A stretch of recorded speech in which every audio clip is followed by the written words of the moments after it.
Ricardo, a aula é sua. Vamos lá. Você vai querer compartilhar alguma coisa? Ok. Então, Carlos, eu tenho aqui alguns slides só para enriquecer um pouco a aula, porque eu entendo que o tema da aula de hoje é um tema bastante conhecido de todo mundo, né? As questões filosóficas, a visão espírita, né? Do espírito, do perispírito, da encarnação, da reencarnação, quem eu sou, né? Para onde vamos, é o que estou fazendo aqui, para onde vamos. Então, assim, mas é para enriquecer um pouquinho, não tem nenhuma aula pronta, não. São slides que eu vou pontuar junto com o texto aí. Agora, eu não sei como fazer isso. Se você quiser, eu posso compartilhar aqui o capítulo e quando você quiser, eu interrompo e você compartilha daí. Você quer que faça isso? Tá bom, pode ser. Pode ser? Pode ser. Então tá jóia. Deixa eu compartilhar aqui, então. Então, vamos para o livro para a gente poder seguir a sequência. Ok. Então, hoje é a aula, né, o livro 4, capítulo 23, a doutrina espírita e as questões filosóficas da vida. E aí eu vou ler a reflexão para vocês. Desafio filosófico.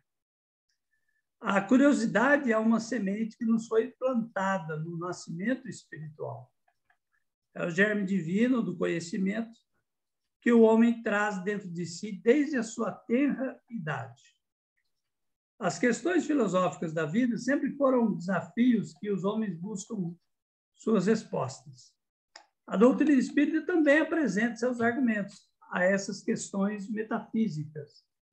Quais seriam as outras doutrinas filosóficas ou religiões que propõem suas respostas? Então, nós vamos responder então as indagações do que eu sou, né, o que estamos fazendo aqui, para onde vamos, e principalmente a doutrina espírita, ela traz uma informação de cunho espiritual muito forte, e que vários filósofos ao longo da existência procuram respostas.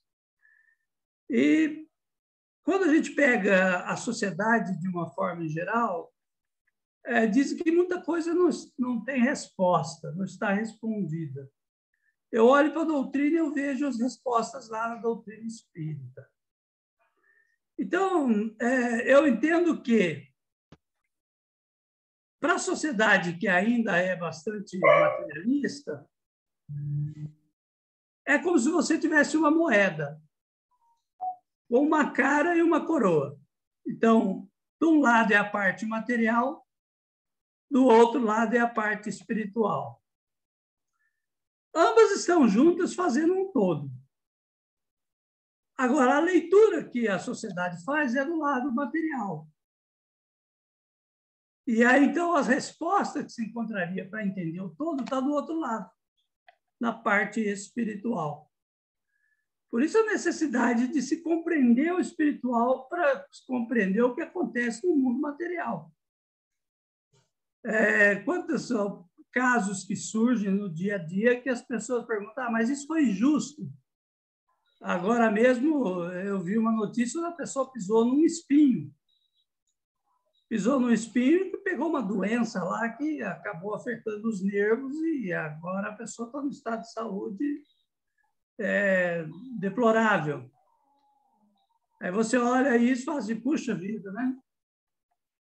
Por que a pessoa pisou no espinho, uma coisa tão banal, fugaz, e teve uma consequência tão grande?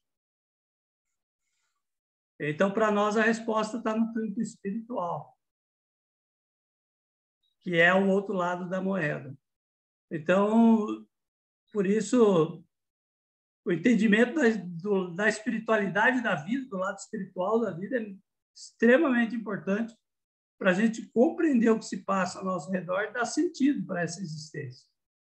O que até então, para os filósofos, é um espanto. A vida é um espanto. Tem filósofo que fala que a vida é um absurdo, né? Filósofo do absurdo, e por aí vai. A gente sabe que a filosofia moderna tem essa grande influência do pensamento nihilista, sem Deus, onde o mundo é um absurdo incompreensível. Ok? Então, o que a doutrina espírita propõe? Quais as explicações para essas questões? É o que a gente vai ver aqui ao longo da aula de hoje. Ok? Quando ele faz ali na reflexão uma pergunta, eu queria repassar para vocês. Quais seriam as outras doutrinas filosóficas ou religiões que propõem suas respostas? Eu entendo que a doutrina tem um diferencial em relação a inúmeras outras. O que seria? Ou não? Eu acho que a doutrina espírita ela é mais abrangente, né? Mais abrangente. A gente consegue mais respostas na doutrina espírita do que em qualquer outra igreja ou sinagoga, outra religião, outra crença. E principalmente com relação ao mundo espiritual. Exatamente. Né?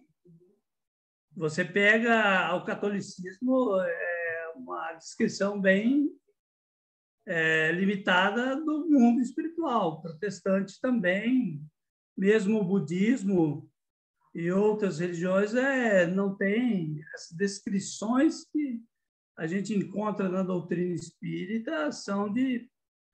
E agora essas descrições chegaram através da revelação dos espíritos. Então, eu entendo que é uma concessão de Deus, da espiritualidade, para que a gente tivesse uma compreensão melhor do futuro, do para onde eu vou.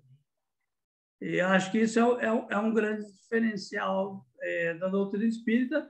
No meio cristão, outro diferencial é a reencarnação. Ô, Ricardo, e quando ele pega... E quando eu entendo para onde eu vou, isso muda o hoje, né? Eu vivo diferente. Porque quando eu acho que eu vou dormir até Jesus voltar, quando eu acho que...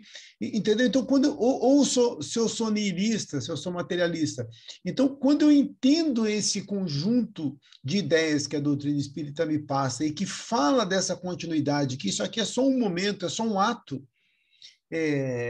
dessa enorme peça, né? Eu também deveria viver o meu hoje de maneira diferente. Né? Então ela é como a Maria falou, ela é muito abrangente, né? Quando ela explica isso, ela é bastante abrangente. E só que o que acontece? A gente cai um pouco naquilo que o Felipe colocou no início. Talvez devido ao nosso estágio de maturidade, a gente ainda talvez não consiga colocar tanto em prática aquilo que ela coloca para a gente. Então, quando a gente está lá no ponto de ônibus, todo mundo junto, talvez eu ainda não encontre tanta diferença entre aquele que acredita nesses princípios, nas suas atitudes.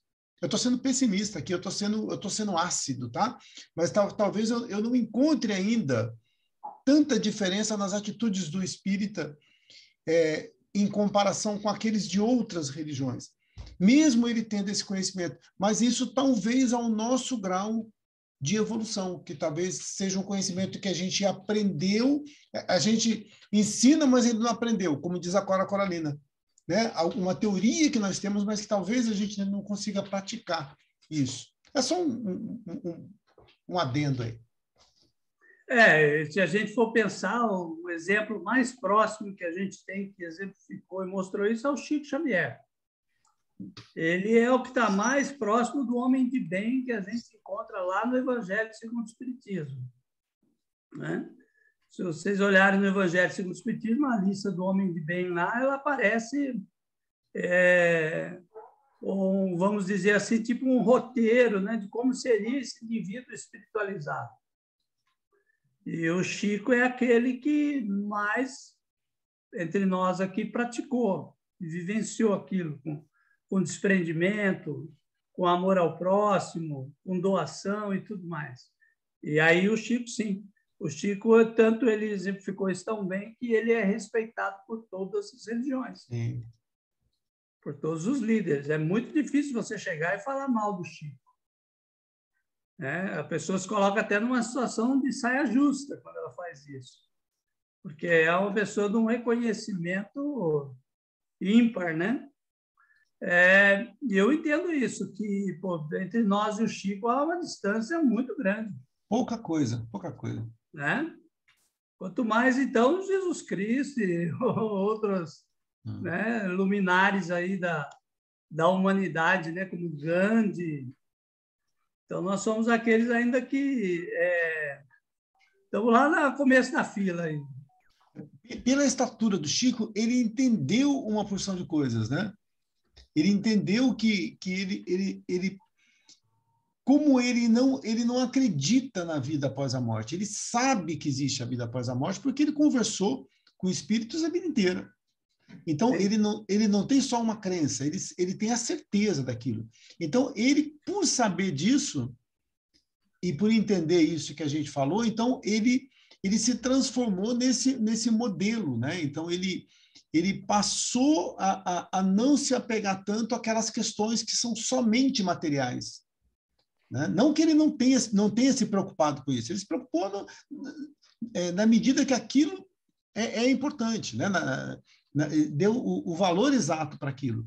E, às vezes, a gente se perde um pouquinho ainda, nós aqui, os simples mortais, né? Mesmo tendo essa teoria, a gente talvez não consiga ainda botar isso tudo em prática, né? Como o Chico fez. Então, é o que você falou, ele é um modelo que é claro que abaixo de Jesus, mas mais acessível, né? Que a gente pode tentar aí se espelhar. Posso fazer um contraponto? Eu fico pensando será que nós espíritas somos espíritos, pessoas, cricas, de pouca fé e que precisavam de todas essas provas para que a gente seguisse uma religiosidade? Porque tem gente com muito menos evidências e com muito mais fé que a gente. Eu estava lembrando aquele Frutuoso, é Paulo Frutuoso, não é? Que é o médico cardiologista. Eu acho que é Paulo. Espírita. Ele estava falando isso, que ele estava questionando para um dos espíritos médicos que trabalham lá no Frei Luís, com cirurgias, né, espirituais, e ele estava falando que ele queria tanto poder trazer alguns amigos deles da medicina, médicos como ele, que são pessoas ótimas, grandes médicos, grandes seres humanos, que atendem com muita virtuosidade todos os pacientes e são ateus ou materialistas e coisa e tal. E aí esse espírito estava conversando com ele e falou assim: você precisa disso, talvez você precise disso aqui para ser o bom médico que você é. Eles nem disso precisam. E ainda assim são grandes pessoas, grandes seres humanos e grandes médicos. Por isso que eu fiquei pensando nisso. Talvez nós somos mais necessitados até de uma fé racional. Talvez tudo isso que a gente passa aqui na doutrina e aprende é porque e a gente fica se achando, né? Às vezes, pô, eu sou espírita, mas de repente a gente precisa mais que os outros, né? Boa, então, mas o conhecimento espiritual não necessariamente traduz elevação moral, né? Sim, não necessariamente.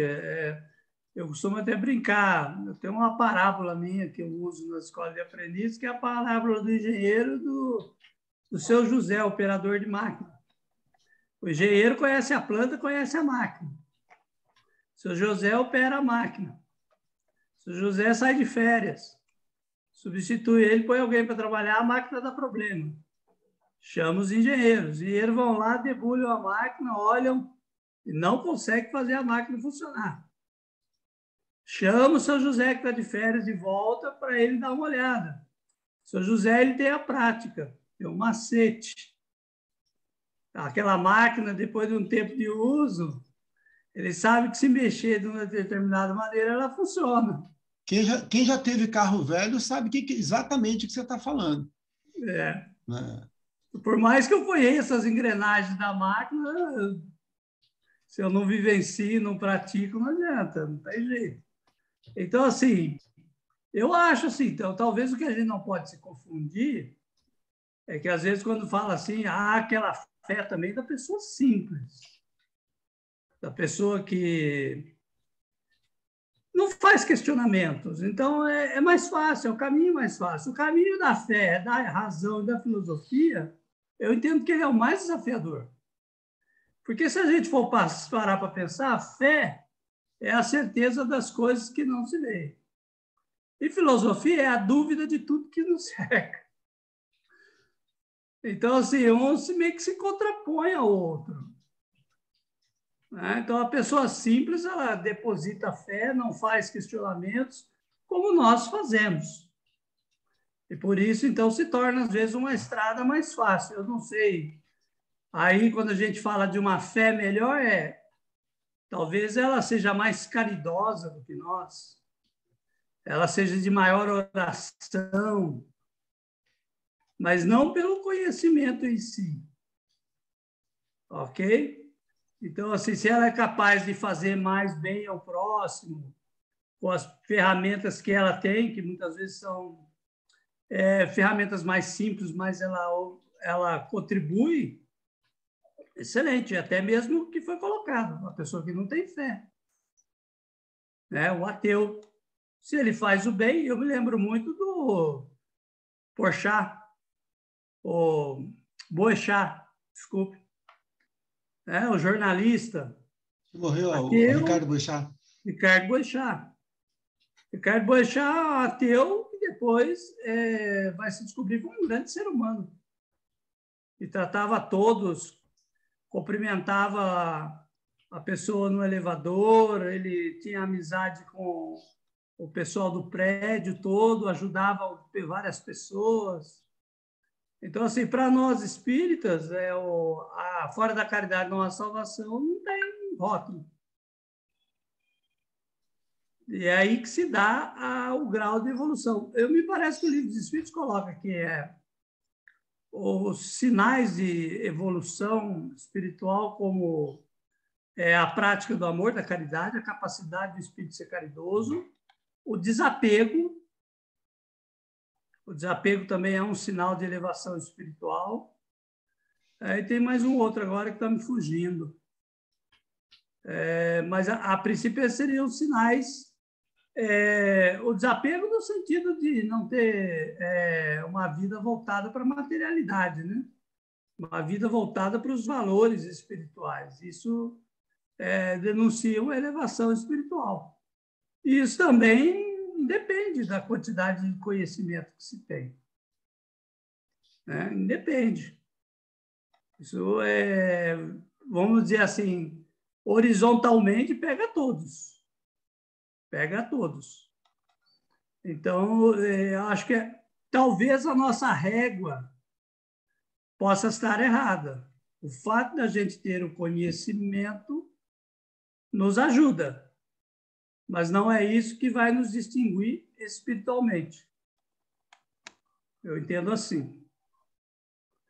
E aí fica, acho que uma provocação aí que foi feita, que a gente pode fazer será que se eu tivesse certeza da manifestação espiritual, como o Chico teve, eu agiria como Chico?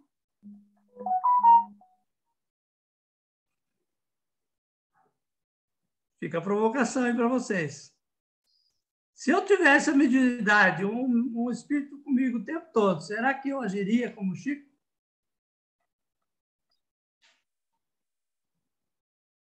Sem deixar subir para a cabeça, sem querer usar para benefício próprio? Então, isso que eu pensei, Maria. Puxa vida, dá para me dar umas dicas legais aí, né? Uma porção de coisa bacana então. aqui. Entendeu?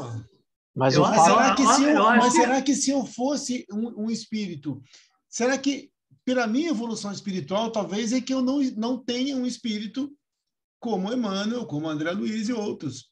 Né? Porque ele vai falar, poxa, esse cara ele não vai nem entender o que eu estou falando. Né? Então, assim, você vê, uma coisa puxa a outra, né? O ponto o fato dele ter um espírito não torna ele melhor ou pior. Isso está dentro da evolução espiritual dele, do entendimento e de toda a caminhada que ele já fez e evoluiu. Então, assim, é algo intrínseco do espírito. Né? Então, Fabiano, desculpa, Pode complementar, desculpa. Não, é que daí eu ia voltar nessa questão aqui anterior de quais seriam as outras doutrinas filosóficas ou religiões que propõem suas respostas. Eu vejo que o espiritismo ele é uma coletânea dessas doutrinas filosóficas e outras religiões. A gente tem um pouquinho de várias doutrinas filosóficas, né? A gente pega o conhecimento de vários filósofos que a gente já estudou anteriormente, que vê que tem uma aproximação e um entendimento que é aplicável ao espiritismo. A gente pega várias leis morais ou condições morais que outras religiões também colocam e a gente traz para o espiritismo, e a gente ainda tem um pouquinho da ciência, né? E a gente ainda traz uma parte da ciência para dentro do espiritismo também. Então, eu acho que é uma coletânea geral de tudo isso aí. Beleza. Ok.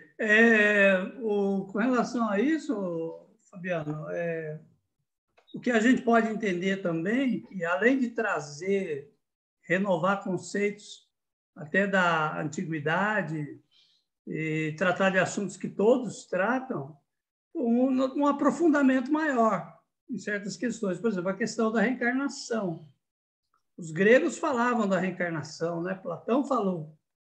Só que nós aqui, por exemplo, temos uma literatura mediúnica que vem e destrincha uma reencarnação. Então, você vai lá, 13 vidas de Eustáquio.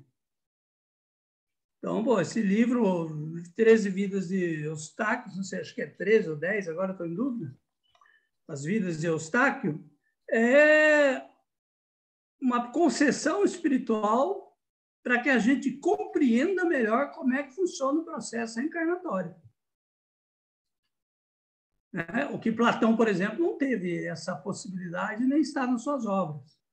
Então, acho que a espiritualidade entendeu que no século XIX o homem já estava preparado para isso.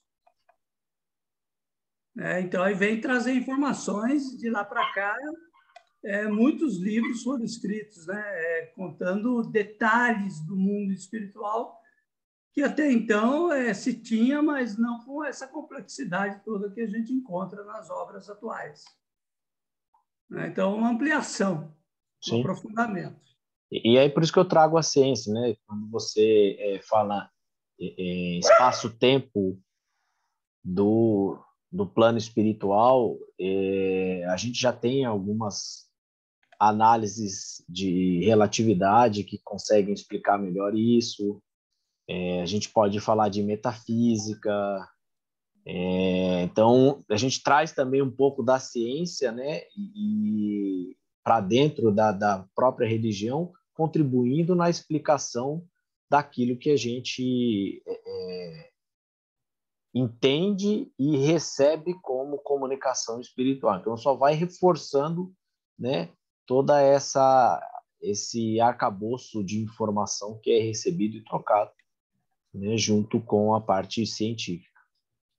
Perfeito. Ok. Então, a introdução, quem poderia ler?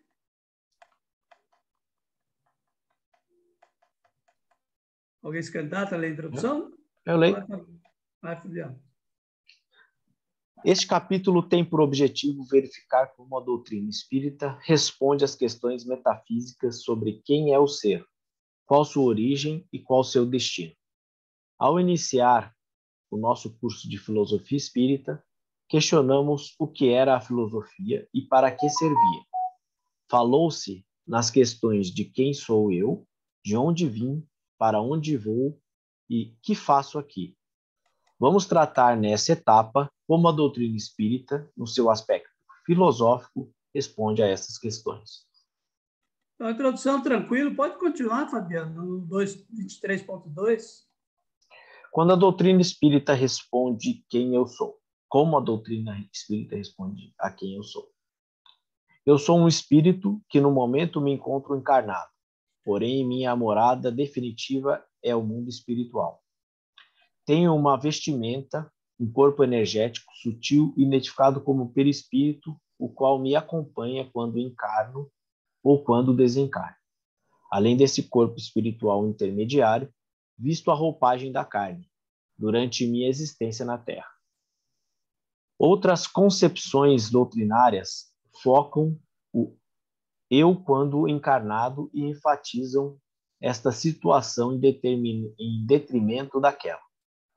Procuram não indagar a nossa existência além dos limites do ventre e do túmulo. A doutrina espírita, de maneira revelada e por vias filosóficas, estende a nossa existência para além dessas fronteiras, procurando explicá-la e entendê-la. Nessa extensão, não é uma aventura mística ou dogmática, mas apresenta indícios empíricos e filosóficos. Esta última recorre às suas componentes lógica e racional. Portanto, eu sou um espírito semi-eterno. Tive início e não terei fim. Aquilo que vejo, que sinto, é o meu corpo. Portanto, eu tenho um corpo, e que tem uma duração finita, temporária e efêmera.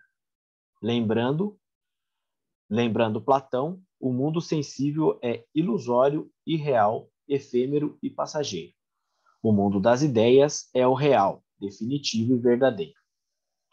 Somos os viajores do tempo e do espaço em direção à perfeição. Somos eternamente dinâmicos em transformação contínua e sempre perfectíveis em direção ao Pai, que é perfeito, infinito e estático em termos de mudança. Ok. Obrigado, Fabiano. Então, a questão do espírito, né? Então, volta um pouquinho só, Carlos. E a gente está aqui tentando responder quem sou eu. Uma resposta que a doutrina espírita coloca é que eu sou o espírito que, no momento, veste o corpo de carne. Então, eu sou um espírito. E aí entra a dificuldade, né? O que é o espírito? Esse é um grande desafio filosófico, que é de definir o que é o espírito. Quando a gente pensa no espírito, que a gente vai lembrar o que, então? Lá na Bíblia, né? Fala que a gente somos feitos à imagem e semelhança de Deus. O que é a imagem e semelhança de Deus? Se Deus é o Espírito absoluto, o que nós é imagem e semelhança é Espírito. Então, a parte espiritual que se assemelha à divina. Deus está fora do tempo e do espaço, da materialidade. Então, existe aqui em nós uma essência que compartilha da natureza de Deus, que está, então, encapsulada, né, no domínio material. Então, nós estamos aqui de passagem. Em essência, a substância do que somos é esse espírito. E aí eu vou compartilhar os slides aí para falar um pouco mais desse espírito, que é uma apresentação que eu tenho aqui. Deixa eu colocar para vocês. Só para ilustrar, para ficar, porque é um assunto que a gente já tem um bom conhecimento dele. Eu acredito que isso vai ajudar. Está um pouquinho bagunçado aqui, não tive me arrumado aqui direito. Vocês estão vendo? Estamos vendo, mas não em modo apresentação. Ok. Deixa eu melhorar isso aqui, peraí. Eu não consigo arrastar por quê? Coloca no modo apresentação, Ricardo. Modo apresentação de slides. Ok? Aí. Agora sim? Não, nós estamos vendo Está todinha a planilha. Tela, coloca a apresentação de slides lá em cima. Apresentação de slides. Porque está assim. É que você pode ter colocado a apresentação, mas você tem que interromper o compartilhamento e... Isso, agora sim, agora deu certo. Agora voltou. Pode ir lá. Eu acabei tirando. É.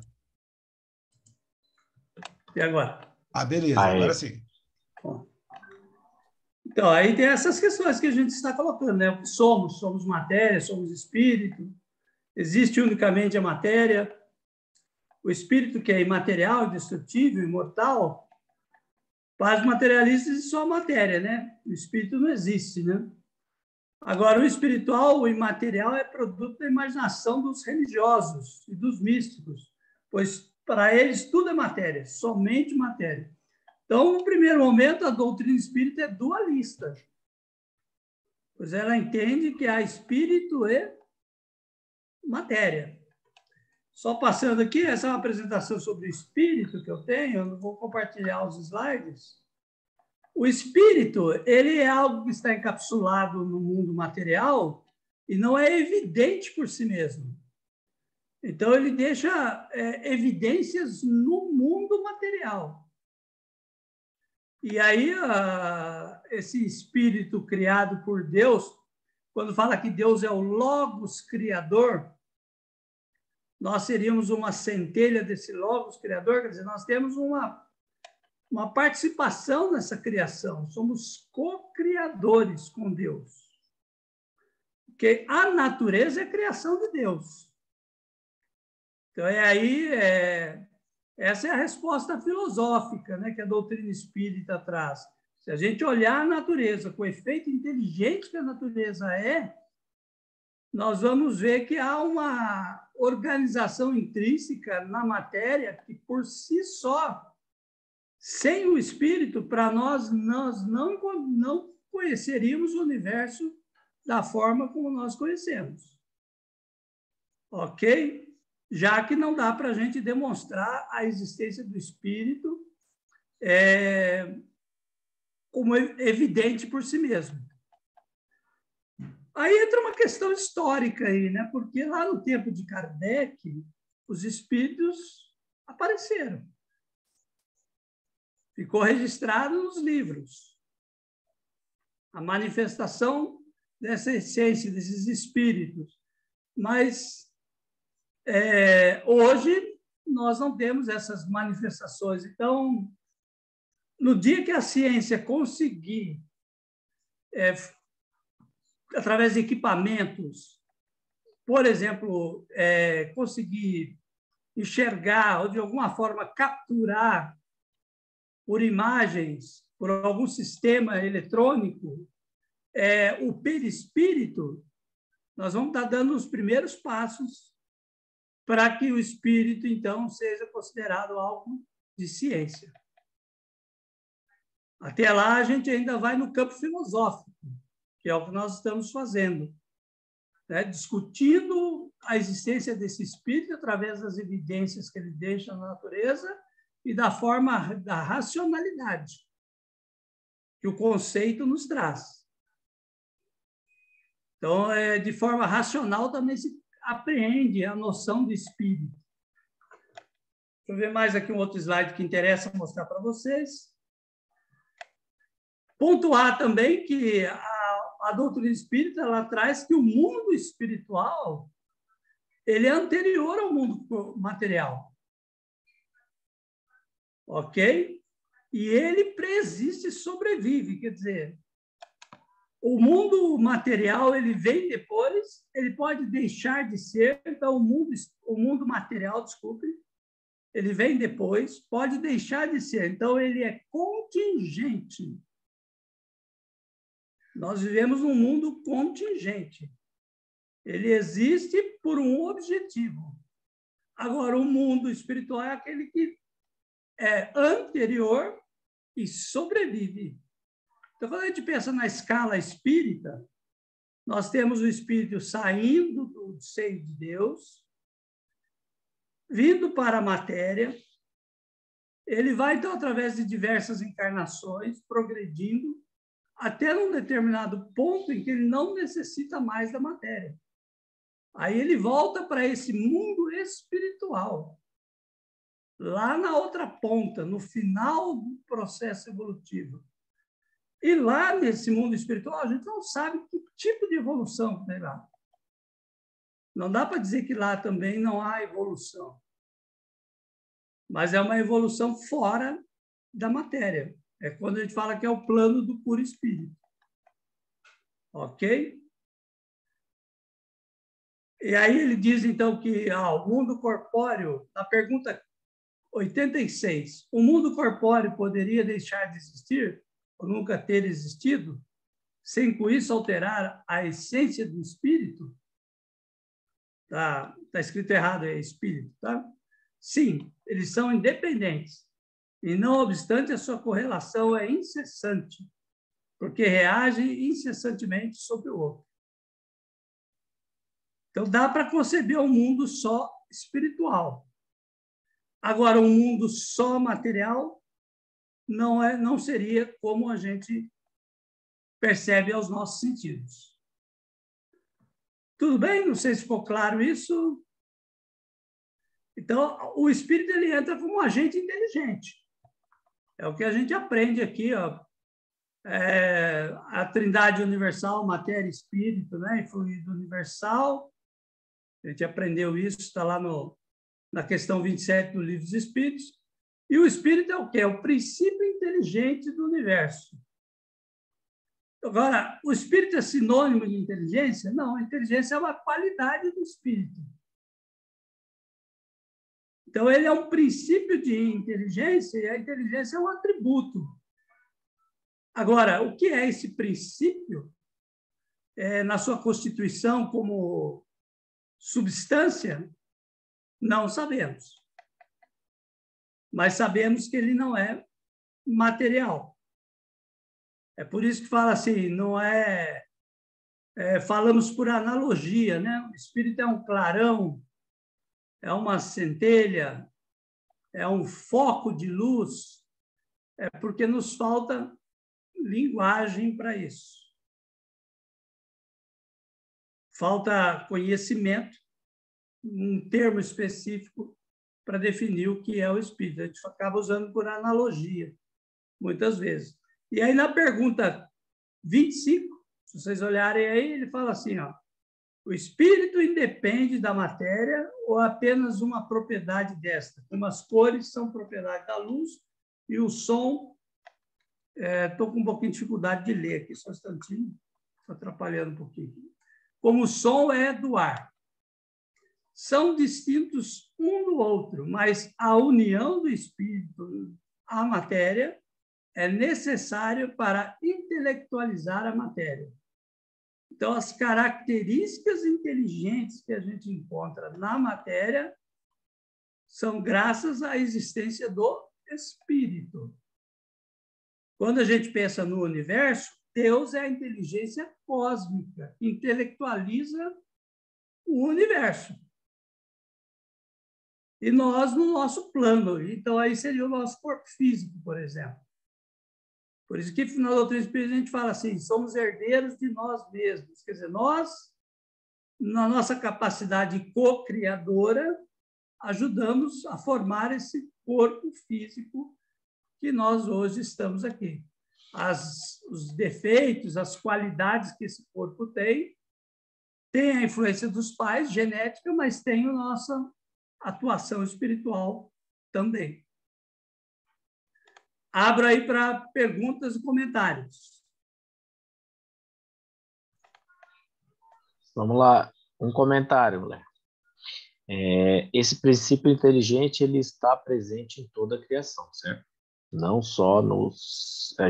claro que a definição do espírito ele vem junto com a individualidade, né? Conforme a gente evolui, mas essa presença inteligente ela está desde o mineral até o hominal, né? Isso. E um outro ponto, né, que a gente fala ali um pouquinho do perispírito.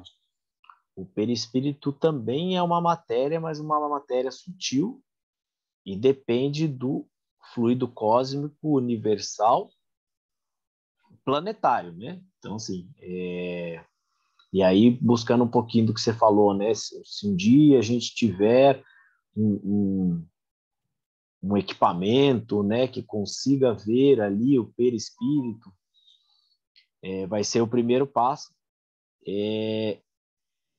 eu acho que a gente está um pouco longe disso, porque tem várias características e fatores que a gente varia, né, por conta desse perispírito, que precisaria ainda a gente evoluir bastante aí na ciência para conseguir algo. E isso também não garantiria que a gente conseguindo visualizar no espírito na Terra, a gente visualizaria ele em um outro cosmos. Perfeito. Então, Perfeito, Fabiano. É uma dica que eu dou, não sei se vocês, quem conhece o trabalho de Rupert Sheldrake. Ele fala em campos morfogenéticos, campos modeladores da forma. Quer dizer, já é um ensaio teórico de um cientista tentando compreender esses campos que modelam a matéria. E aí entra na questão do perispírito. Ok? Ele tem alguns exemplos lá, já tive a oportunidade de ler alguns até experimentos que ele fez. Quando a gente pensa, por exemplo, que a matéria ela está flutuando, está num estado de caótico e elas, em função de um campo, ela se define numa estrutura. Então, o que é que faz com que aquela matéria que está lá no estado caótico se define numa estrutura como a gente conhece, dos corpos que estão à nossa volta? Pode falar, Maria. Então, uma coisa que eu achei super interessante é dessa questão que somos elementos do universo, os conhecimentos das coisas. Eu ontem vi numa preleção e desmistificou tudo que eu pensava a respeito do perispírito. Eu achava que o perispírito é o que fica fora da gente, envolvendo o nosso corpo, e talvez a gente pudesse enxergar ele como uma aura. Mas, pelo que eu vi ontem, não é isso. Não. O perispírito está dentro do corpo. Tem o corpo físico envolvendo o perispírito.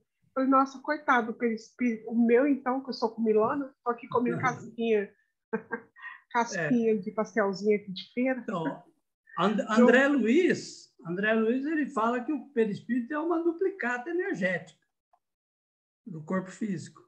Então, mas eu estava pensando totalmente errado. A partir de ontem, que caiu a Maria, eu diria para você que o perispírito é a interface entre a matéria, o corpo material e o espírito.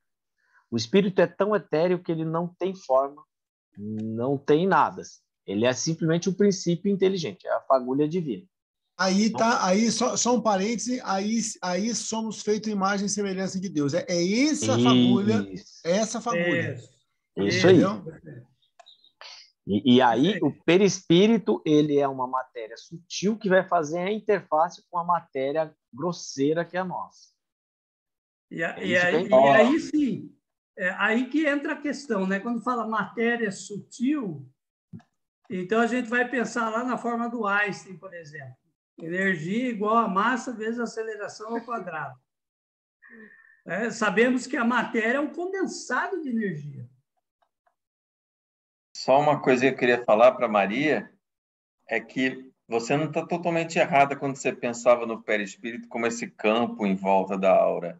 Além do perispírito, existe o duplo etérico. O duplo etérico, esse sim, é um campo em volta que não é só nós que temos. O motor elétrico tem esse tipo de campo. Um ímã tem esse campo magnético que fica girando de energias também em volta. Então, existe sim, mas é algo mais material do que o próprio perispírito. Muito obrigada, Fabiano, Felipe. Isso é importante, porque imagina Kardec falando do perispírito no século XIX. Agora, se ele fosse destrinchar, falar em duplo etérico, aura, corpo mental, aí a coisa ia complicar de uma tal forma que ia inviabilizar o doutrina espírita. Então, assim, a coisa é para e passo. Um pouco de cada vez. Só penso igual Sócrates. Só sei que nada sei. Estou estudando, quer dizer, há 3 anos na linha, nas escolas espírita, e ontem desmistificou essa questão do perispírito e do corpo físico. Aí é isso. Imagina, Maria, uma esponja, que seria o corpo físico. Você pega, abre, coloca água. A água entra em todos os poros ali daquela esponja. Está em todos os lugares ali. Se você pega a esponja assim, você espremer a água, sai toda ali, está em todos os lugares. Assim é o perispírito. Verdade. Ok? Eu criei essa figura aí só para resumir, tentar resumir essa questão do espírito na doutrina espírita, para entender o seguinte: nós somos espíritos. Vocês estão enxergando uma seta do lado direito, espírito com E minúsculo? É quando fala do espírito. Nós sempre fomos esse espírito aqui, ó, nessa ascensão.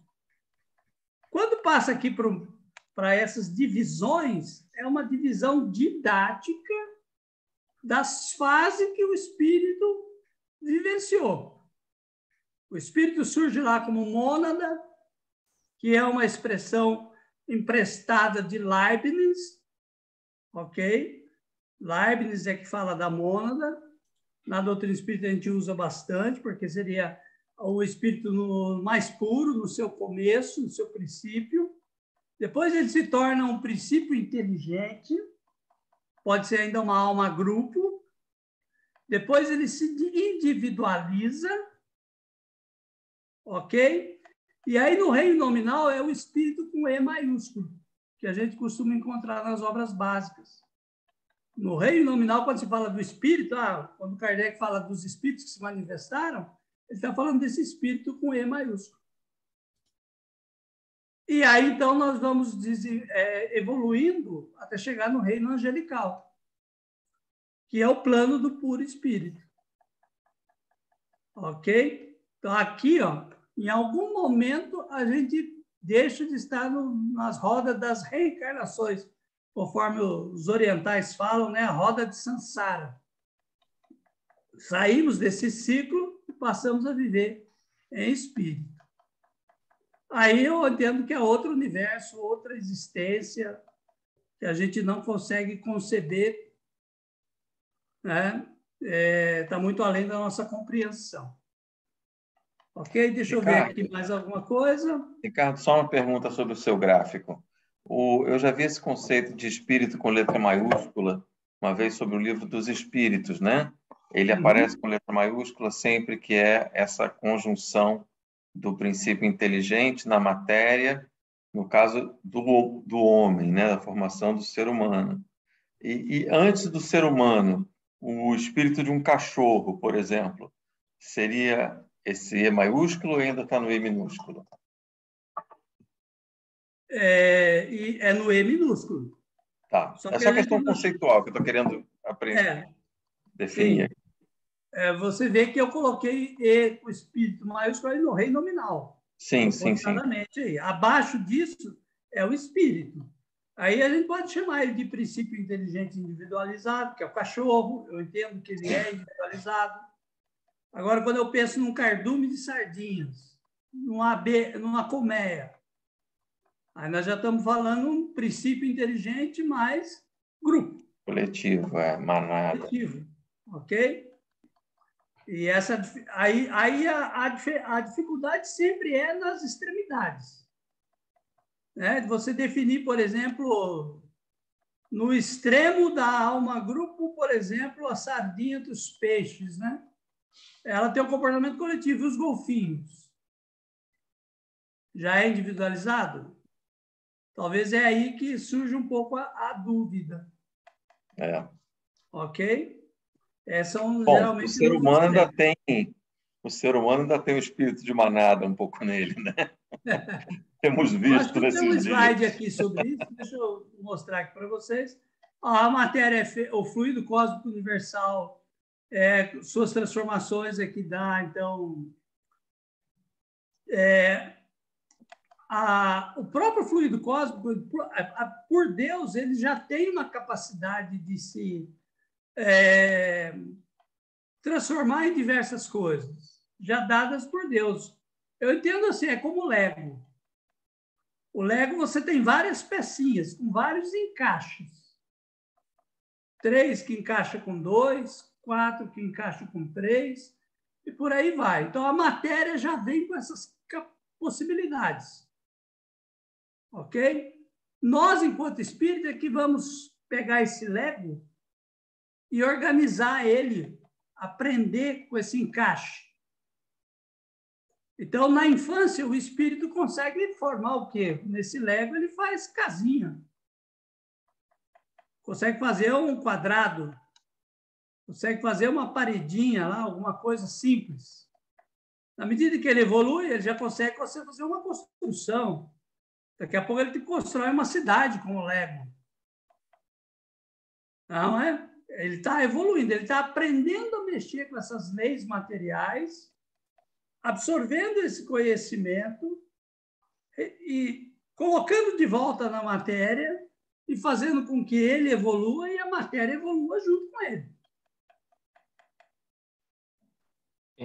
Melo, a gente pode pensar, né, também que quando a gente estuda um pouquinho de física quântica, né, a gente tem ali os princípios da matéria, átomo, elétrons, etc. E você consegue, conforme você vai organizando esses elementos, você vai formando os elementos básicos da tabela periódica, e quando você vai juntando esses elementos básicos da tabela periódica, você vai criando a matéria. Então, assim, imagina um princípio inteligente que consegue mexer na base. E para mim, o fluido cósmico é essa base. E aí você vai criando tudo isso, né, através dessa organização toda que a gente tem. Isso. Ok? E com o tempo a gente vai dominando e vai ficando mais cada vez complexo aí. Então, um slide bacana aí sobre isso. Ó. Aí falou até na física quântica, né? Que comentou aí. Flutuação quântica. A flutuação quântica é esse estado caótico aí, que essa figura aí nos inspira aí, ó. As coisas estão... É um celeiro que está borbulhando. Está querendo que surja alguma coisa ali. Aí o espírito vem desse estado como que borbulhando, de indeterminação, ele determina o mundo macro newtoniano que a gente conhece. Ok? Eu gosto do Amit Goswami, quem conhece ele aí, é o Universo Autoconsciente, Física da Alma, sugiro esses 2 livros, para quem gosta de unir ciência, física quântica e espiritualidade.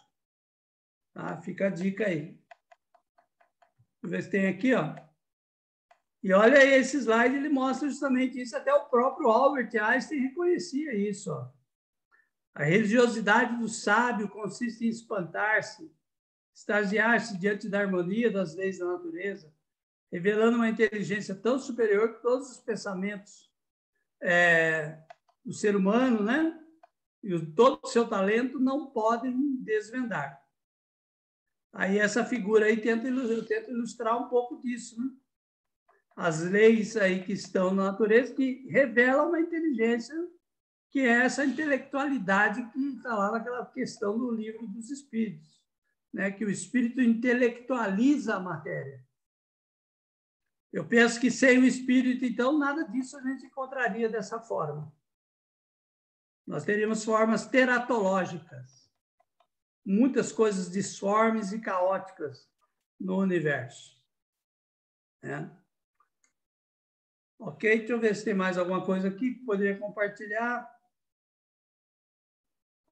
Eu só compartilhar esse daqui com vocês, é interessante, porque vocês têm um livro que da Astrid Saeg, para quem fez o começo dos cursos de filosofia espírita, eu fui da turma 2, a gente terminava o curso e ia estudar o livro da Astrid. Eu não sei se essa turma aqui não teve a oportunidade de conhecer o livro Ser para Conhecer, Conhecer para Ser. É bem filosófico. Esse texto é dela. Ela se inspira no Bergson. Astrid Saeg, inclusive, a gente teve conhecimento pessoal, turma 2. Ela, na formatura da nossa turma, ela esteve conosco. Ela é lá da turma do Alain Krambeck, da primeira, que criou o curso, lá estudando em São Paulo. Teve a oportunidade de ter esse contato com ela, a primeira e a segunda turma. Eu não sei se a terceira turma teve oportunidade. Mas ela diz assim, ó, o universo, né? O propósito comum do universo. Para que haja equilíbrio, para que haja organização já no agenciamento das moléculas, é preciso que haja direção. Mas como conceber direção sem um impulso motriz? Átomos e mundos são levados por um só impulso, uma única substância. Eis a substância espiritual onipresente, como sustentáculo invisível da natureza, como força sempre organizadora do movimento universal. Então, aí essa figura tenta retratar isso, né? As moléculas estão aqui e elas vão se organizando para formar tecidos, para formar, então, aí, olha aí a figura, ó, o átomo, soma-se, então, moléculas, forma-se o DNA, as células são indiferenciadas, depois elas vão se diferenciando, formando tecidos, órgãos e, por fim, sistemas complexos. Então, a gente vê um projeto aí. Isso aí é como você fazer um projeto. Você começa desde as peças simples. Um avião é feito assim, né, Fabiano? Pequenas peças que se juntam, mas o quê? Há uma engenharia toda para fazer isso. Há inúmeras cabeças pensantes lá para pensar em tudo isso, para que se forme algo tão complexo quanto o corpo humano. O corpo humano é mais complexo que um avião. Muito mais. Quantas N vezes mais? Se a gente pegar, por exemplo, chegou aqui no DNA, né, a diferença de um ser humano para outro. Ele está na casa de, sei lá, um trilhão na diferença do DNA, assim, é sutil, é muito sutil, e tem. Então, a inteligência que está por trás disso aí, né, das cadeias, etc., Sim. É absurdo. É absurdo, é absurdo. É absurdo. No entanto, que a gente só conseguiu quebrar toda essa cadeia há pouco tempo atrás, né? Essa massa computacional que conseguiu desvendar e organizar essa informação toda. Tamanha a complexidade que era. Ok. Depois eu vou compartilhar esses slides com vocês, tá? Vou interromper eles agora para a gente voltar no texto da apostila. Se alguém quiser fazer mais um comentário sobre esse quem eu sou, acho que a gente já debateu bastante, né? Se depois alguém eu tiver alguma pediria... dúvida, a gente está aí para esclarecer. Melo, depois põe o nome dos livros também que você sugeriu, que eu tenho interesse. Ah, legal. Vou mandar no grupo lá, pode ser. Então, vamos para o próximo. Então, quem poderia ler? 20.3, 23.3. Eu leio, Melo. Pode falar. Obrigado, Mãe. A Gênese espírita. De onde vim? A doutrina espírita é simultaneamente criacionista e evolucionista. Criacionista, pois acredita que o Ser Supremo cria os seres inteligentes que povoam o universo. É evolucionista porque eles nasceram simples e sem qualquer conhecimento, mas com atributos divinos em forma de semente ou de germe e estão, de forma determinística, destinados a crescer em conhecimento, em sentimentos e em experiências. Através das aquisições e aprendizados junto à matéria, passa pelos diferentes reinos da natureza. Ao adentrar o reino nominal, inicia uma nova etapa da evolução, a fase da razão, da consciência de si, do livre-arbítrio, aliado à autorresponsabilidade. Eis que o homem surge como espírito simples e ignorante, sem qualquer experiência com a razão. As sucessivas vidas na carne nos remete ao instante, ora vivido. Eis de onde vim. Portanto, vim do mundo espiritual, passei diversas vezes em corpo físico através das diferentes encarnações e anteriormente pelos reinos inferiores. Ok, obrigado, Maria. Então, então a gente vamos entender assim que o espírito ele vem de Deus e entra nos mundos materiais, no plano material. Eu entendo que aí já ele tem que ter o perispírito. De alguma forma, porque para poder interagir com a matéria. Enquanto o espírito, ele não consegue interagir. Então, na escola de aprendiz tem uma aula que fala de involução. Involução. Quer dizer, esse mergulho que o espírito dá, saindo do absoluto, entrando no campo material. Eu não sei se a expressão involução é a melhor, fico em dúvida, né? Eu acho que não é a melhor expressão, mas esse mergulho na matéria ele já se dá em condições que ele possa atuar. E aí é importante, né, que a doutrina do Espírito coloca o seguinte, que o espírito só pode habitar corpos orgânicos, mas ele atua na matéria em toda a sua extensão, desde o átomo até o arcanjo. Então, como é que a gente compreende isso? Que no reino orgânico, o espírito está inserido. Agora, no reino mineral, essa atuação pode ser exterior. E não mergulhado, entranhado, porque ali não há condições disso. Ok? Ricardo, deixa eu só fazer um adendo aqui, que esse criacionista ele é diferente do criacionista, né? Uhum. Eu acredito que essa expressão já foi bastante usada ao longo do curso, né? Isso, da criação, né? Isso, né? Que um termo até que o Humberto Holden usa. Isso, não confundir com criacionismo, né? Que a gente costuma ouvir por aí. Isso. É o ato de criar, né? Isso, gerar, né? O gerar. Gerar, isso. Ok? Então, assim, por exemplo, eu imagino, por exemplo, quando a gente pega o livro Evolução em Dois Mundos, fala que os elementos da Terra estavam em convulsão. E aí, então, precisou que os engenheiros siderais acalmassem esses elementos da Terra.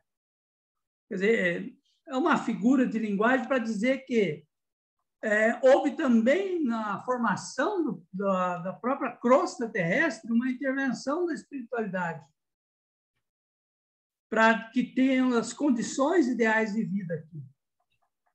O que talvez em outros planetas, talvez aí, sim, a doutrina coloca que todos os planetas abrigam vida. Agora, o mesmo tipo de vida que nós encontramos aqui, o mesmo processo, eu acho que essa é uma visão para mim quando eu encontrei na doutrina espírita, e a gente tem um pouco assim daquela referência católica, a gente pensa na criação como um fiat de criação, né? Algo como que um estalo, onde a Terra se formou e se surge.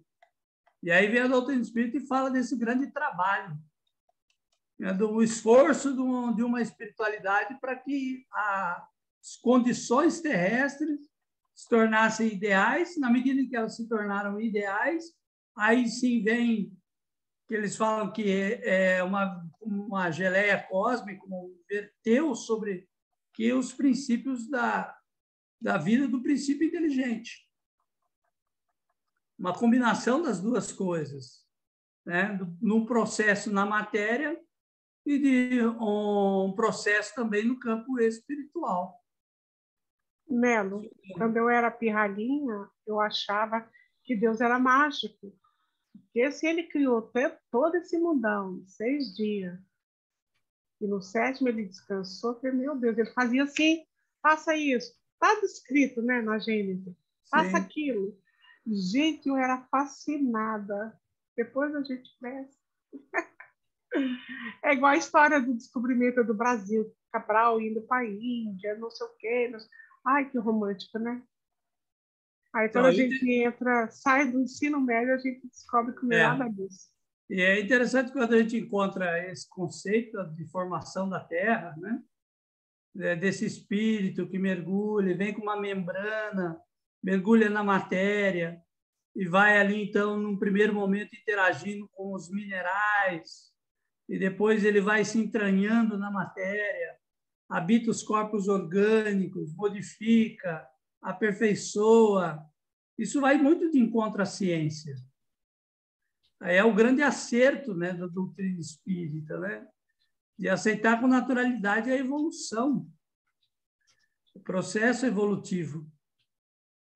E esse é um grande diferencial, porque a gente faz uma descrição que eu encontro como poucos, desse processo, né, desse atuação do espírito sobre a matéria. Eu não sei, o budismo não entra em detalhes sobre isso, o hinduísmo não entra, Platão fala também do mundo sensível, fala da forma, mas ele também não entra em detalhes sobre como isso se dá na natureza. Tem um livro maravilhoso sobre isso, que é Deus na Natureza, de Camille Flammarion, que eu recomendo. Quem não leu, leia, porque ali você vai ver, justamente ele faz esse exercício, né, dessa caminhada, de todo esse processo. É um grande processo, né, complexo. E eu ressalto, Melo, a questão coletiva de tudo isso, né?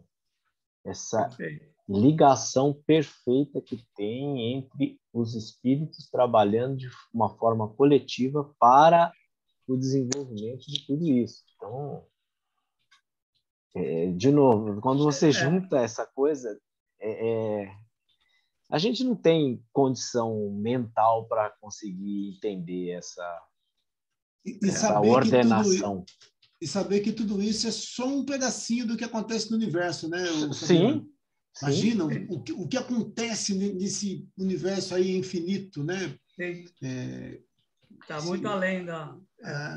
E aí se a gente baseasse aquilo que está acontecendo aqui em São José e imaginar o que acontece no mundo, né? Já seria uma extrapolação. Agora calcula quando a gente... E aí eu extrapolo para a nossa vida, né? Quando a gente consegue unir o coletivo para um bem, a transformação que a gente consegue fazer, né? Aqui então, ao nosso redor. Um dos conceitos que a física quântica está trazendo, que é essa ligação entre as partículas. Eles chamam, né, de teoria do emaranhamento. Então, as partículas, tudo está interligado. Não existe nada isolado. Então, isso é um esforço, e aí o pessoal da holística, né, que entende o todo, é um conceito muito importante, porque quer fundamentar de forma científica uma coisa que a gente intui, que a gente sabe que a cooperação é melhor, que o esforço coletivo é importante. Só que o ser humano é assim, né? Ele sempre, como a gente foi, como as abelhas, uma colmeia, uma coletividade, chega uma hora que ele se individualiza e ele acha que não precisa mais. Aí ele vai sofrer as dificuldades do que é procurar fazer as coisas sem cooperação. ele vai precisar aprender conscientemente aquilo que a natureza já dá instintivamente. Só que aí ele escolhe o pior caminho, né? Que é tentar fazer pelo eu, pelo ego, desprezando essa importância do cooperativismo, do coletivo, né? E aí, então, só lá na frente, depois de tanto bater cabeça, vamos dizer assim, né? Ele vai entender, não, acho que é melhor, então, eu interagir melhor com as pessoas, né? Porque aí eu vou realizar mais. Nós vivemos uma época de grande individualismo, né? E esse individualismo traz isso. E aí é onde as pessoas batem lá nesse muro lá na frente e falam assim para ela, ó, sozinho não vai. Sozinho não vai. É preciso estender a mão, pedir ajuda. E aí, então, sim, você coletivamente consegue. Aí você já faz isso conscientemente, já não é como as abelhas, que fazem isso por instinto. Você já vai estar compreendendo a razão do porquê, né? Do para quê e porquê, né? Da importância desse aprendizado que a natureza já nos dá. Já está aí para todo mundo ver. Conforme o Fabiano falou, foi muito bem colocado, Fabiano. Bem lembrado. Vamos próximo, então, 23.4. Quem poderia ler? Marina, quietinha. Felipe, quietinho. Sim, posso ler. Eu posso ler. E aí? Fique à vontade. Vai eu, então. As mulheres. Tá. 23.4, a temporalidade da vida terrena. O que faço aqui? Eu, como espírito, sou semi-eterno. Tive começo e não terei fim. O instante no qual me encontro é efêmero, passageiro, como seres da criação. Somos todos perfectíveis e eternamente dinâmicos. É o eterno devir de Heráclito. E aqui nos encontramos numa caminhada de aprendizado e de conhecimentos. Descubro e me descubro. Conheço e me conheço. A serenidade só é atingida com o conhecimento e a vivência das leis divinas, sejam os do mundo físico, sejam os do mundo espiritual. Portanto, aqui estou para conhecê-las e vivenciá-las. Essa vida é mais um degrau a ser vencido na escada da existência do espírito. É mais uma das inúmeras oportunidades que o Criador nos concede para podermos atingir o estado de felicidade. Bom. Ok. Então, lembra que lá a gente viu que o mundo espiritual ele poderia existir somente sem o mundo material. Mas o mundo material existe, nós estamos nele. Então, ele foi criado com um objetivo. E aí os espíritos vão dizer que os mundos materiais, a existência material, ela ajuda, acelera o progresso do espírito. É uma ferramenta de evolução e de construção da própria personalidade, né? Se a gente for pensar bem, a nossa individualidade ela é as vivências materiais que a gente tem ao longo dos séculos, formando aquilo que nós somos hoje. Eu fico pensando, o espírito criado simples e ignorante, eles são iguais. São todos semelhantes. Eles vão se diferenciando nesse processo, aqui. A individualidade vai sendo formada com as experiências individuais. Então, a gente costuma dizer assim que a individualidade é a soma de diversas personas, de diversas personalidades. Nós estamos. E essa que aqui hoje está, por exemplo, para vocês, é uma pequena parte dela. É a parte que está se manifestando nessa encarnação. Então, na doutrina espírita, a gente aprende que a gente tem muito mais do que, muitas vezes, se manifesta nessa vida. Ok? Que a gente manifesta aqui o essencial para esse momento. Então, o plano que nós estamos vivendo é um plano contingente, ele está em constante transformação, em mudança. Nem tudo que acontece aqui é o ideal. Acho que Jesus Cristo ele deixa isso claro. Quando Jesus fala que o reino dele não é desse mundo, e que se ele quisesse uma legião de anjos, ele fala assim, então, não, aqui ainda não se realiza a vontade plena de Deus. Como ele fala do reino de Deus, né? É aquele reino onde lá sim. Então, aqui ainda muitas coisas é conforme o homem. O que eu faço aqui é o exercício do meu livre-arbítrio. Então, nós estamos aqui numa existência efêmera, passageira, vivenciando as potencialidades que a gente tem para construir uma realidade melhor amanhã. Eu acho até interessante a história de Bezerra de Menezes, né? Que chega no mundo espiritual e fala para ele que ele não precisa mais encarnar aqui, né, no mundo de prova e expiação.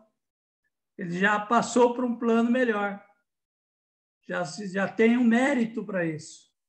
Ele fala, não, eu prefiro ficar aqui por enquanto, auxiliando no plano espiritual, porque os meus irmãos vão passar, então, aí por exemplo, um momento de grande desafio, de transição planetária, por exemplo.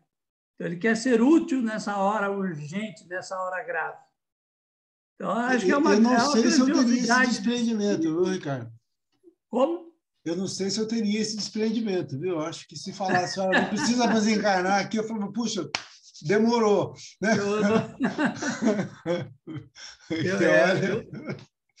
Eu acho fantástica essa atitude do Bezerra, né? Então, assim, o mundo não é mais compatível com a natureza espiritual dele. Ele já está em outra vibração, em outro modo de existência. Só que ele ainda prefere contribuir. Então, ele fica aqui como um missionário. O espírito em missão. Já não mais pela força da lei. De ação altruísmo, né? Nós ainda estamos pela força de ação e reação, né? A maioria de nós. Ok? 23.5, vamos então? Se tiver alguma dúvida, pode colocar, gente. Posso ler aqui. Ok, pode ler então, Felipe. Mas só uma pergunta, então. O Bezerra de Menezes não teria mais condições de reencarnar? Sim, como missionário. Tá. Mas ele ainda tem perispírito, né? Da mesma forma como Jesus também veio como missionário. Ele não tinha nenhuma compatibilidade com esse mundo. A natureza dele espiritual já era de outra dimensão. Mas ele preferiu encarnar. Mas o Bezerra de Menezes, não há relatos de que ele veio encarnado. Ele continua no plano espiritual. Já Emmanuel, sim, esse estaria encarnado. Então, seria a situação que você colocou, Felipe. Ele está... André Luiz, segundo eu vi no canal, já está também. Também?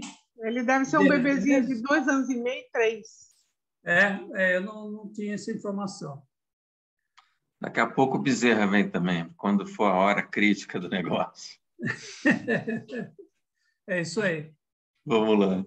Uma existência e muitas vidas. O aprendizado é lento e gradual. Lento para sedimentar toda aquisição e gradual porque a construção é da base para o topo e se faz tijolo a tijolo.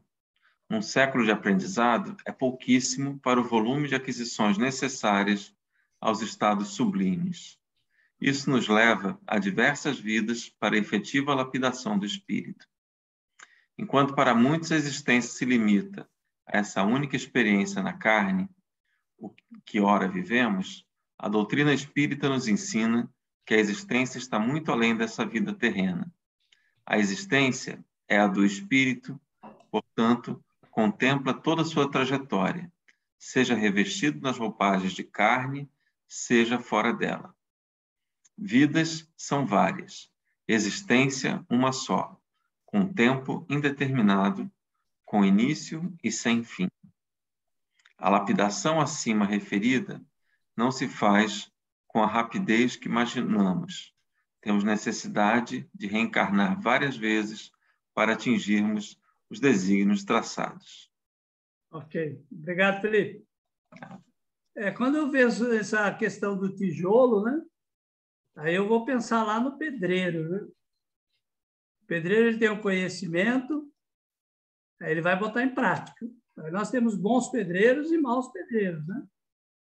Tem aquele que vem e coloca lá a linha do prumo, coloca o nível, vai tijolo a tijolo, a quantidade de massa certa, e vai colocando, assentando os tijolos ali, observando o esquadro, simetria, paralelismo, e por aí vai.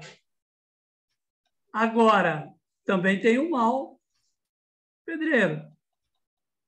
Vou colocar um pouco de massa aqui, eu já alinhei aqui uma vez, está bom, e vou levantando parede. Depois a parede cai em cima da cabeça, não dá para reclamar o porquê que a obra veio abaixo. Por quê? Deus é como esse aí, que vem dar o manual, ele vem dar o cimento de boa qualidade, a água, a areia, todas as ferramentas necessárias, a pá, a colher de pedreiro. Agora, quem põe a mão na massa somos nós. Então, nós construímos a história. Deus ele dá os meios para que nós construímos a história. E o que a gente tem sido? Maus pedreiros. E depois a gente reclama. Não é? As coisas não são tão boas como deveriam. Convulsão social. E por aí vai. Porque nós mesmos somos esses maus pedreiros. Não seguimos a cartilha. Não paramos para prestar atenção. O que não falta é informação, gente. Eu acho que o ser humano não pode reclamar de falta de informação com relação à questão espiritual e moral. Né? Além da Bíblia como grande livro nessa questão ética e moral, que todos reconhecem aí como algo inspirado, divino, nós temos em qualquer lugar que você vai, numa banca que você para, algum livro, alguma referência nos incentivando a ser melhores. Tanto que a gente não tem orgulho quando a gente tem defeitos. Não há, a gente sabe que não é legal. A gente quer ser melhor. Só que na hora de vivenciar, botar em prática, aí sim. É onde a gente está como um mau pedreiro aí, né? Infelizmente. Ok? Alguém quer fazer algum comentário sobre esse 23.5? Lembrando que o Livro dos Espíritos ele reforça de que, por melhor que a gente se esforce nessa encarnação,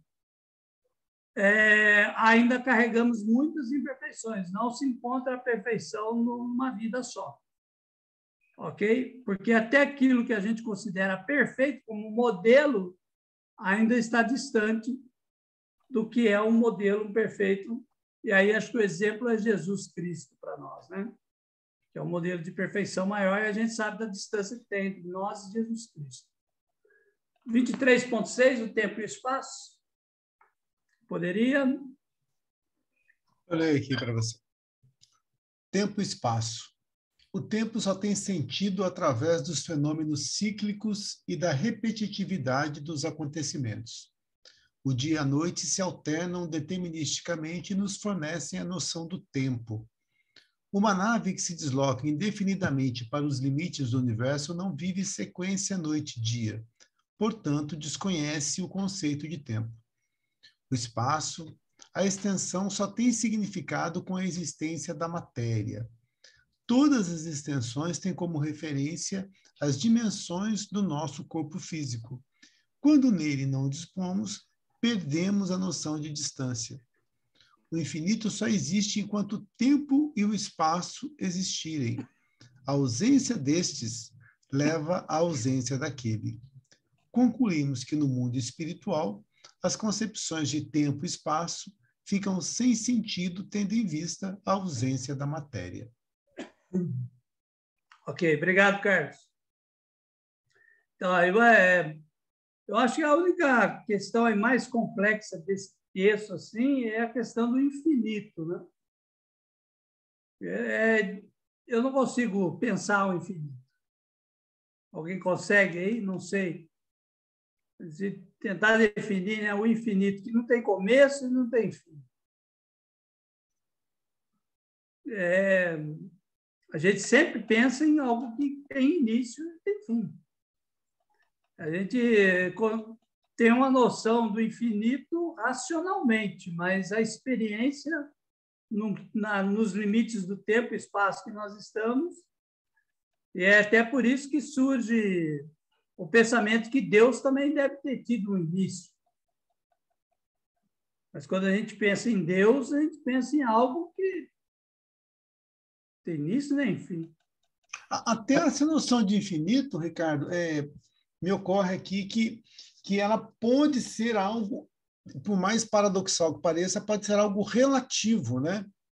Para uma formiga, de repente, uma distância que para mim não é tão longa, para ela pode ser infinito.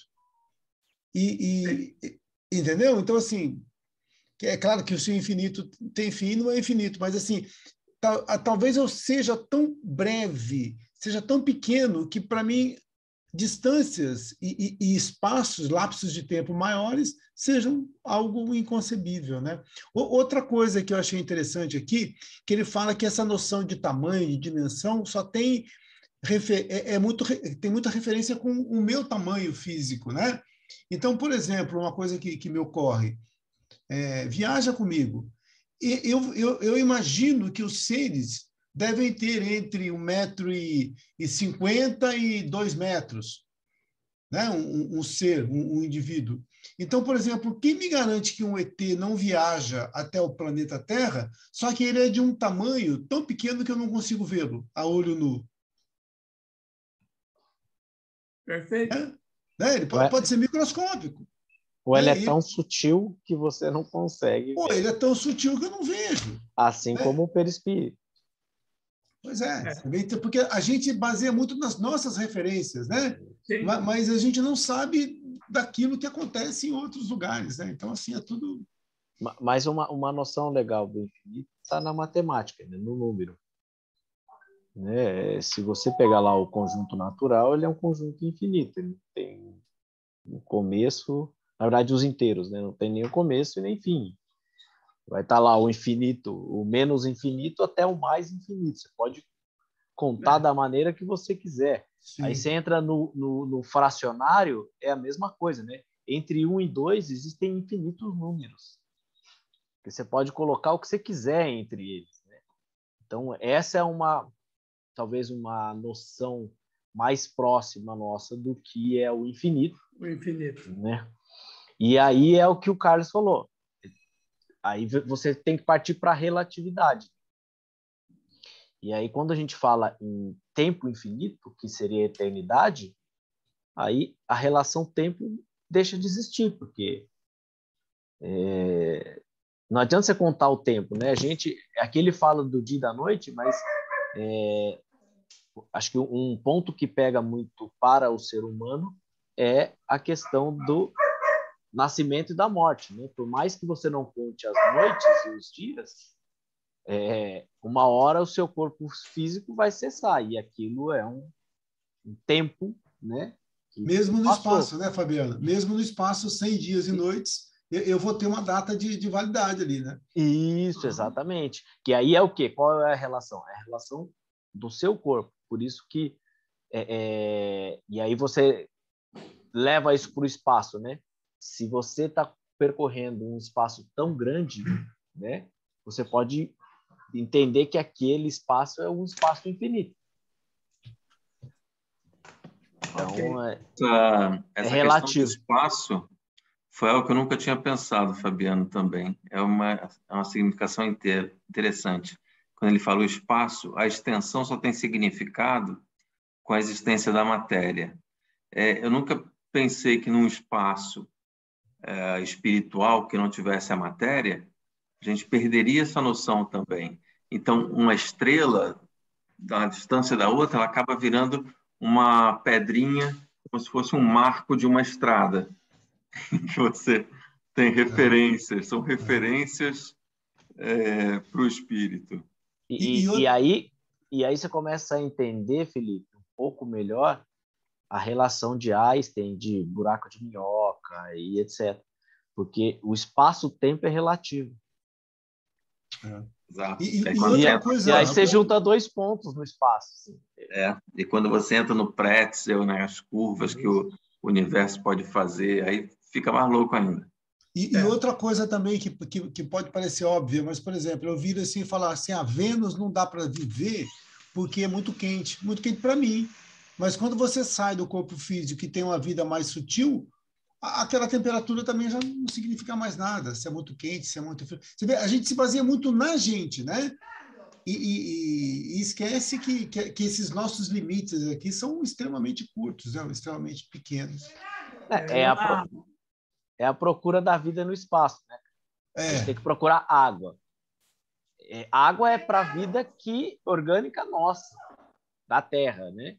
Pode ser que você vá procurar e você nunca vai encontrar essa vida em todo o espaço. Isso é uma especificação do nosso planeta. Né? Lá fora deve ter outros tipos de vida. Então, quando a gente pensa no plano espiritual do nosso planeta, lá tem a influência da gravidade, do Sol. A literatura espírita nos narra isso. Então, assim, para nós ainda acho que é inconcebível. Nós vamos ser preparados no tempo para esse tipo de existência, sem a sucessão da força da gravidade, do tempo, do espaço. Quando eu penso que nosso mundo ele é um transformismo muito grande, nos mundos superiores, esse transformismo da matéria, já com mais equilíbrio, também influencia a parte espiritual daquele mundo. Então, lá, talvez eles tenham uma noção melhor do que é esse viver sem a sucessão de eventos, como a gente tem aqui, por exemplo, as estações. Imaginar que há uma estação única o tempo todo. E a gente tem estações que delimitam e marcam o tempo para a gente, né? Estamos no outono, estamos no inverno, e por aí vai. Então, acho que lá na ponta, lá nos mundos celestes, mundos felizes, eles têm uma noção melhor do que isso que a gente está tentando, de alguma forma, pincelar aqui. Né? Talvez eles tenham uma compreensão melhor. Ok? Acho que é isso. Não sei se tem mais alguma coisa. Tem mais um item ainda, 23 antes da conclusão. Objetivo da vida, para onde eu vou? Quem poderia? Está em cima do tempo, né, Carlos? Eu leio. Eu acho que dá para a gente concluir. Tudo bem para vocês? Mais uns 10 minutinhos aqui? Sim, está tranquilo. Beleza. Objetivo da vida, para onde vou? Muitos falam em paraíso, outros em felicidade. Reino dos céus, nirvana, não importa o nome. Esse é o estágio avançado. Sim, nesse local habitam os espíritos puros, os anjos. Seres que conhecem e vivenciam a harmonia, a serenidade dessa grande orquestra universal. Enquanto o viajor cognoscente ainda não compreender e vivenciar as leis que tudo regem, ainda não se apresenta apto para comungar dessa unidade universal. Com certeza, o estado final não se dará num local, pois para o espírito não existe a dimensão. Assim também, indeterminado será o tempo, porque para ele a sucessão de eventos não tem periodicidade, e essas referências já não têm mais sentido. Ok, obrigado, Fabiano. Bom, então, a minha fala final aí do item anterior foi nessa direção, né? Acabou coincidindo aí, não tinha percebido. É justamente isso, né? Nesses planos sutis mais elevados, lá eles têm essa vivência, dessa eternidade pacífica, né? Quando cita lá atrás Heráclito, que fala que tudo muda e se transforma, nós temos uma tese, né? Que é a tese da matéria. Agora, a do espírito é com Parmênides, que é o ser, é aquilo que é. Imóvel. Imóvel. Então, é onde entra esse capítulo que a gente está lendo agora. Lá o espírito, por isso que quando fala em Deus, eu sou o que sou. Ele é aquilo que é. Esse algo perene, que não muda, que não se transforma, que está sempre ali em constante realização. Isso é interessante que eu estava vendo outro dia, falando sobre Júpiter, e falando que as estações, o ano, tudo custa muito mais a passar, tudo é muito mais estável e perene em Júpiter, olhando do lado físico mesmo, astronômico, né? As estações do ano em Júpiter durariam centenas de anos para a Terra, né?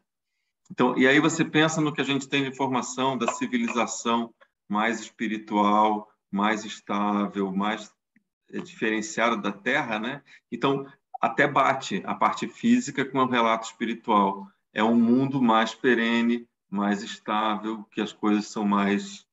Tem outro ritmo, né? Um ritmo bem mais, como você fala aí, do Parmênides e do Heráclito, né?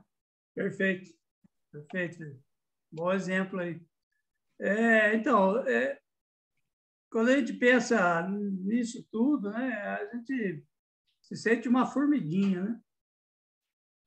Quando eu penso nessas coisas, a gente faz a reflexão, a gente é como uma formiguinha tentando entender o formigueiro como um todo, né? E a gente não percorreu o formigueiro todo ainda.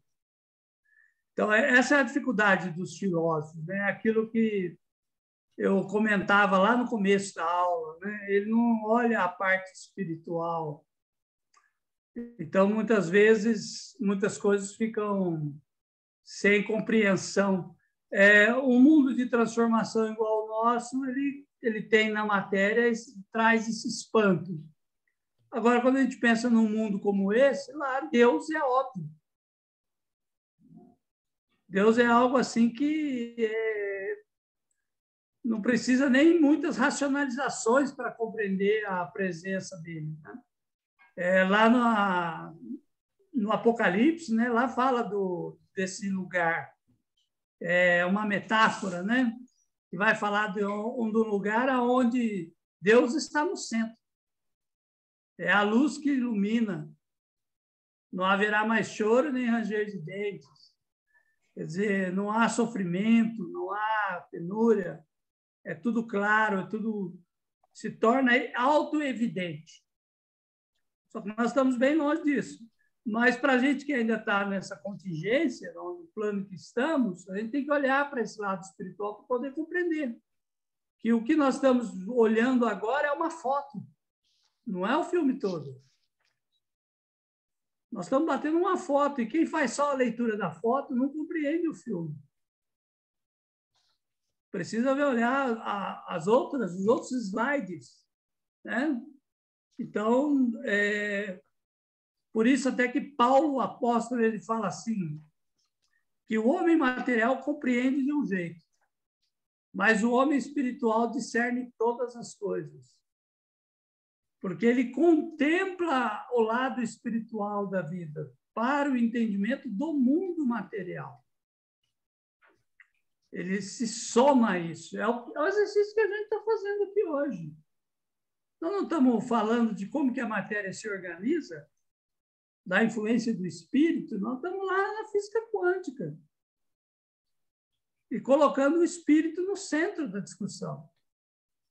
O que a ciência está buscando fazer, mas assim, ainda não assume, não tem o conceito do espírito. Ela fala consciência, observador, tem outros nomes, mas que um dia a gente crê que lá na frente isso vai ser algo pacífico, já compreensível. Aí sim, aí não terá mais dúvidas, né? É como Paulo apóstolo fala, ainda vemos por um enigma, como um véu que nos cobre o entendimento. Ok? Bom, gente, vou para a conclusão, então. A gente encerrar a aula. Eu vou ler para vocês. Conclusão, né? Para os que desconhecem a doutrina espírita, só a tem como uma heresia, como uma doutrina de homens, uma fantasia, algo abominável por Deus, por vezes uma obra até demoníaca. Para outros que a conhecem de forma superficial, a doutrina tem um caráter utilitarista. Deve apresentar um objetivo de uso, como benefício nas horas de doenças do corpo ou da mente.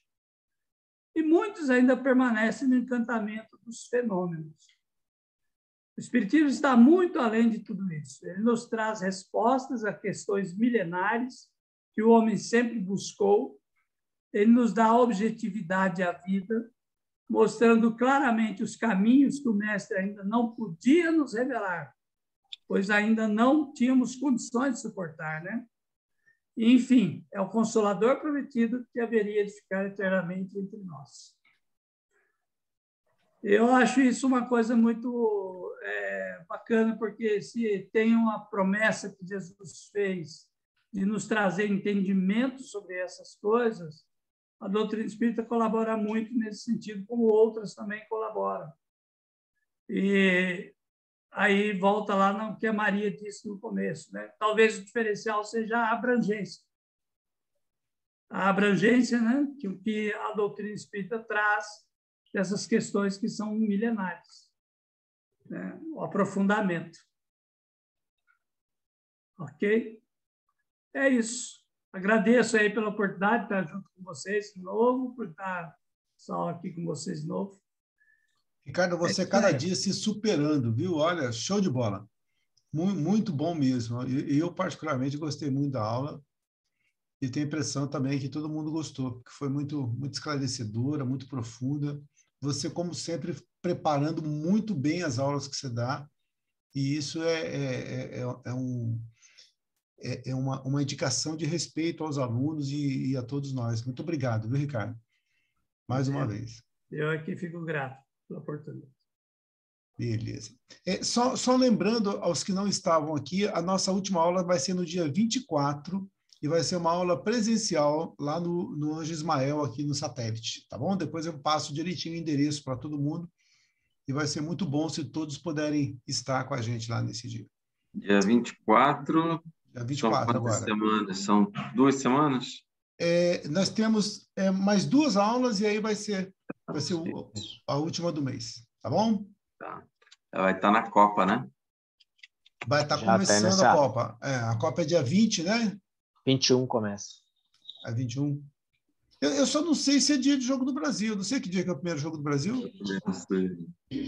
Eu também não sei dizer. Mas eu acho que se for coincidir com o primeiro Jogo do Brasil, minha esposa está falando aqui que o primeiro Jogo do Brasil é dia 24.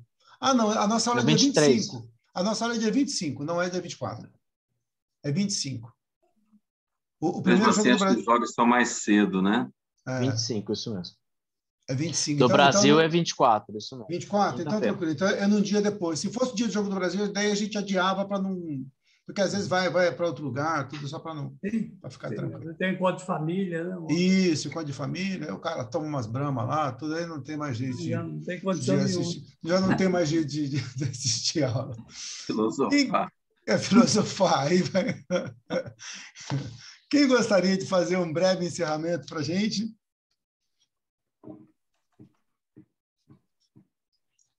Vou convidar o Ricardo, então, já que nós temos tantas pessoas pontificando, eu vou dar essa honra para o Ricardo. Ok, obrigado, cara. Já falei bastante, mas já que você me deu um pouquinho mais de espaço, é sempre bom, né, a gente encerrar o encontro sabendo que a gente teve essa oportunidade de estar junto, essa fraternidade que há entre nós, que é uma iniciativa, né, do Alain, que nos possibilitou, então, que a gente pudesse ter uma troca numa sexta-feira à noite, e não questões de que em poucos espaços, né, em poucos ambientes a gente vai encontrar. Então, vamos ser agradecidos, né? Vamos elevar os nossos pensamentos em gratidão a toda a espiritualidade, ao Mestre Alain, a todos os irmãos. Eu faço uma referência aqui ao Monte Oliva, companheiro nosso, expositor, todos os amigos espirituais, as fraternidades do Espaço de Luz, todos os trabalhadores da Seara do Cristo, os mensageiros do bem, toda essa corrente fraterna, amiga, irmã, que nos possibilitou esse encontro, que nos influencia no entendimento, do qual nós somos apenas portadores. Aqueles que compartilham, né? Como nós iniciamos o encontro dessa noite, compartilhamos aquilo que recebemos. E por isso somos gratos por esta noite, por esse momento, agradecidos que estamos a Jesus, ao Pai Celeste. Nós encerramos esse encontro. Que possamos estar juntos novamente nesse mesmo espírito de fraternidade, de busca de conhecimento, no próximo encontro, na próxima aula, e que Deus assim nos acompanhe no dia a dia, e que nós possamos estar novamente juntos, logo, logo. Que assim seja, graças a Deus. Graças a Deus. Ricardo, obrigado. Pessoal, domingo, então, o Ricardo, eu e o Mauro vamos estar lá no programa Vivência Espírita. Tem o link aí no nosso grupinho. Quem puder assistir, pode assistir na hora ou depois pode ver no YouTube lá, tá bom? Mas a estrela vai ser o Ricardo, hein? Beleza? Muito obrigado, Ricardo. Bom final de semana a todos aí. Obrigada, abracinho. Obrigada, tchau. professores. Tchau, tchau. Tchau, tudo de bom.